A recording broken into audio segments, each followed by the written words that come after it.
The very first thing I do when I got to Washington would be to cast that vote for the Speaker of the House. And I can promise you that it would not be the vote for Nancy Pelosi.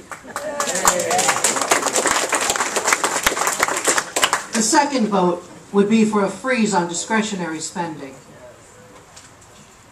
There is no way we can continue to spend our way into third world country status. There has to be a way, and there is a way, to take each agency and trim it down to what's needed and get rid of what's not. No agency can do that on their own. No one can look inwardly and say, gosh, 500 of us less would be great. I'll be the first. I'm going to take that ticket and walk out.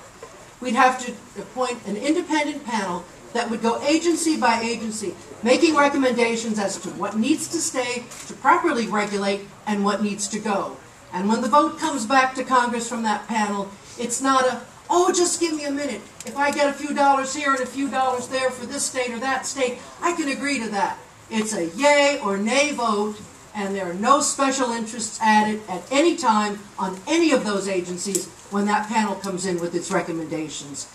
It is the only way we are going to get a grip on a runaway government. The second thing that has to happen is the people that remain have got to do their jobs. We're badly in need of economic regulation, but what would happen if we ever just enforced the regulations we have? What would happen if the SEC regulators for $225,000 a year had to turn off their porn channel for 8 to 10 hours? My goodness, they might regulate.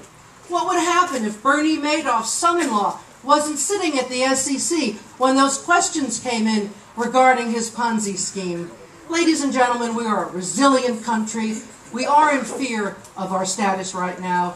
But if our regulators regulate and our independent panel cut down our agencies, we'd have a chance at making it at a much lower level of spending. And that's what we need. Thank you.